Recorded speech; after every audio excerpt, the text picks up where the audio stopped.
ಕರ್ನಾಟಕ ರಾಜ್ಯದ ಹವಾಮಾನ ಮುನ್ಸೂಚನೆ. ನಾನು CS ಪಾಟೀಲ್, ವಿಜ್ಞಾನಿ, ಹವಾಮಾನ ಕೇಂದ್ರ, ಬೆಂಗಳೂರು. ನಾನು ಮುಂದಿನ 7 ದಿನಗಳವರೆಗೆ ಕರ್ನಾಟಕ ರಾಜ್ಯದ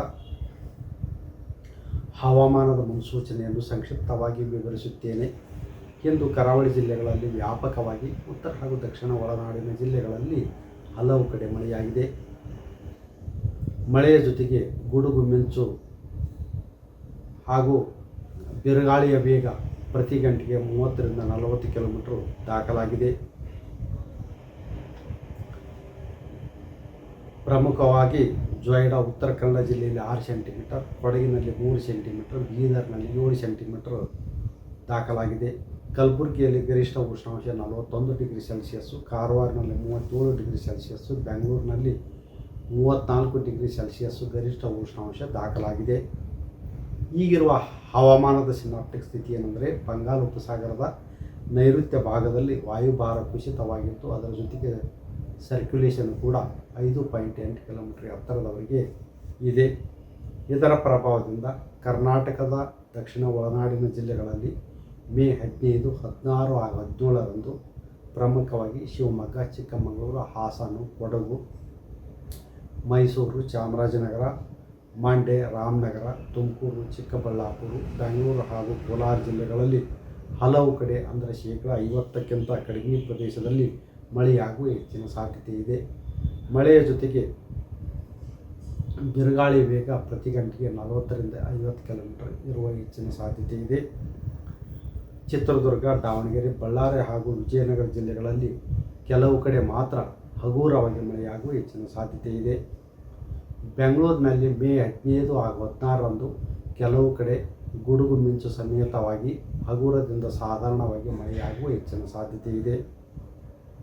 ಉತ್ತರ ಕನ್ನಡ, ಉಡುಪಿ ಹಾಗೂ ದಕ್ಷಿಣ ಕನ್ನಡ ಜಿಲ್ಲೆಗಳಲ್ಲಿ ಮೇ 15, 16 ಹಾಗೂ 17ರಂದು ಹಗುರದಿಂದ ಸಾಧಾರಣವಾಗಿ ಗುಡುಗು ಮಿಂಚು ಸಮೇತವಾಗಿ ಮಳೆಯಾಗುವ ಹೆಚ್ಚಿನ ಸಾಧ್ಯತೆ ಇದೆ. ಮಳೆಯ ಜೊತೆಗೆ ಬಿರುಗಾಳಿಯ ವೇಗ ಪ್ರತಿ ಗಂಟೆಗೆ 30 ರಿಂದ 40 ಕಿಲೋಮೀಟರ್ ಇರುವ ಹೆಚ್ಚಿನ ಸಾಧ್ಯತೆ ಇದೆ. ಉತ್ತರ ಒಳನಾಡಿನ ಜಿಲ್ಲೆಗಳಾದ ಬೆಳಗಾವಿ, ಧಾರವಾಡ, ಹಾವೇರಿ, ಗದಗ, ಕೊಪ್ಪಳ, ರಾಯಚೂರು, ಬೀದರ್, ಕಲಬುರಗಿ, ಯಾದಗಿರಿ ಹಾಗೂ ರಾಯಚೂರು ಜಿಲ್ಲೆಗಳಲ್ಲಿ ಮುಂದಿನ 3 ದಿನಗಳವರೆಗೆ ಕೆಲವು ಕಡೆ ಮಾತ್ರ ಹಗುರದಿಂದ ಸಾಧಾರಣವಾಗಿ ಗುಡುಗು ಮಿಂಚು ಸಮೇತವಾಗಿ ಮಳೆಯಾಗುವ ಹೆಚ್ಚಿನ ಸಾಧ್ಯತೆ ಇದೆ.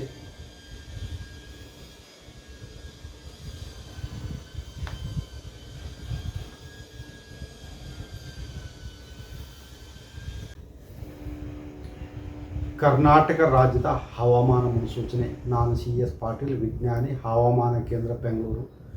ನಾನು ಮುಂದಿನ 7 ದಿನಗಳವರೆಗೆ ಕರ್ನಾಟಕ ರಾಜ್ಯದ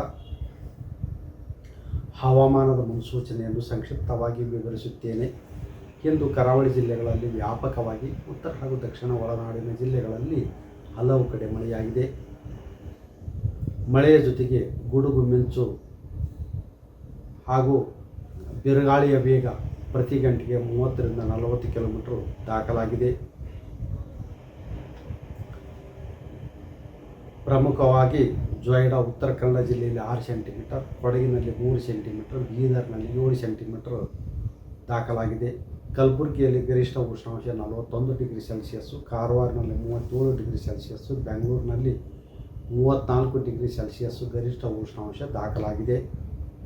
ಈಗಿರುವ ಹವಾಮಾನದ ಸಿನಾಪ್ಟಿಕ್ ಸ್ಥಿತಿ ಏನೆಂದರೆ, ಬಂಗಾಳ ಉಪಸಾಗರದ ನೈಋತ್ಯ ಭಾಗದಲ್ಲಿ ವಾಯುಭಾರ ಕುಸಿತವಾಗಿದ್ದು, ಅದರ ಜೊತೆಗೆ ಸರ್ಕ್ಯುಲೇಷನ್ ಕೂಡ 5.8 ಕಿಲೋಮೀಟರ್ ಎತ್ತರದವರೆಗೆ ಇದೆ. ಇದರ ಪ್ರಭಾವದಿಂದ ಕರ್ನಾಟಕದ ದಕ್ಷಿಣ ಒಳನಾಡಿನ ಜಿಲ್ಲೆಗಳಲ್ಲಿ ಮೇ 15, 16 ಹಾಗೂ 17ರಂದು ಪ್ರಮುಖವಾಗಿ ಶಿವಮೊಗ್ಗ, ಚಿಕ್ಕಮಗಳೂರು, ಹಾಸನ, ಕೊಡಗು, ಮೈಸೂರು, ಚಾಮರಾಜನಗರ, ಮಂಡ್ಯ, ರಾಮನಗರ, ತುಮಕೂರು, ಚಿಕ್ಕಬಳ್ಳಾಪುರ, ಬೆಂಗಳೂರು ಹಾಗೂ ಕೋಲಾರ ಜಿಲ್ಲೆಗಳಲ್ಲಿ ಹಲವು ಕಡೆ ಅಂದರೆ 50%ಕ್ಕಿಂತ ಕಡಿಮೆ ಪ್ರದೇಶದಲ್ಲಿ ಮಳೆಯಾಗುವ ಹೆಚ್ಚಿನ ಸಾಧ್ಯತೆ ಇದೆ. ಮಳೆಯ ಜೊತೆಗೆ ಬಿರುಗಾಳಿ ವೇಗ ಪ್ರತಿ ಗಂಟೆಗೆ 40 ರಿಂದ 50 ಕಿಲೋಮೀಟರ್ ಇರುವ ಹೆಚ್ಚಿನ ಸಾಧ್ಯತೆ ಇದೆ. ಚಿತ್ರದುರ್ಗ, ದಾವಣಗೆರೆ, ಬಳ್ಳಾರಿ ಹಾಗೂ ವಿಜಯನಗರ ಜಿಲ್ಲೆಗಳಲ್ಲಿ ಕೆಲವು ಕಡೆ ಮಾತ್ರ ಹಗುರವಾಗಿ ಮಳೆಯಾಗುವ ಹೆಚ್ಚಿನ ಸಾಧ್ಯತೆ ಇದೆ. ಬೆಂಗಳೂರಿನಲ್ಲಿ ಮೇ 15 ಹಾಗೂ 16ರಂದು ಕೆಲವು ಕಡೆ ಗುಡುಗು ಮಿಂಚು ಸಮೇತವಾಗಿ ಹಗುರದಿಂದ ಸಾಧಾರಣವಾಗಿ ಮಳೆಯಾಗುವ ಹೆಚ್ಚಿನ ಸಾಧ್ಯತೆ ಇದೆ. ಉತ್ತರ ಕನ್ನಡ, ಉಡುಪಿ ಹಾಗೂ ದಕ್ಷಿಣ ಕನ್ನಡ ಜಿಲ್ಲೆಗಳಲ್ಲಿ ಮೇ 15, 16 ಹಾಗೂ 17ರಂದು ಹಗುರದಿಂದ ಸಾಧಾರಣವಾಗಿ ಗುಡುಗು ಮಿಂಚು ಸಮೇತವಾಗಿ ಮಳೆಯಾಗುವ ಹೆಚ್ಚಿನ ಸಾಧ್ಯತೆ ಇದೆ. ಮಳೆಯ ಜೊತೆಗೆ ಬಿರುಗಾಳಿಯ ವೇಗ ಪ್ರತಿ ಗಂಟೆಗೆ 30ರಿಂದ 40 ಕಿಲೋಮೀಟರ್ ಇರುವ ಹೆಚ್ಚಿನ ಸಾಧ್ಯತೆ ಇದೆ. ಉತ್ತರ ಒಳನಾಡಿನ ಜಿಲ್ಲೆಗಳಾದ ಬೆಳಗಾವಿ, ಧಾರವಾಡ, ಹಾವೇರಿ, ಗದಗ, ಕೊಪ್ಪಳ, ರಾಯಚೂರು, ಬೀದರ್, ಕಲಬುರಗಿ, ಯಾದಗಿರಿ ಹಾಗೂ ರಾಯಚೂರು ಜಿಲ್ಲೆಗಳಲ್ಲಿ ಮುಂದಿನ 3 ದಿನಗಳವರೆಗೆ ಕೆಲವು ಕಡೆ ಮಾತ್ರ ಹಗುರದಿಂದ ಸಾಧಾರಣವಾಗಿ ಗುಡುಗು ಮಿಂಚು ಸಮೇತವಾಗಿ ಮಳೆಯಾಗುವ ಹೆಚ್ಚಿನ ಸಾಧ್ಯತೆ ಇದೆ.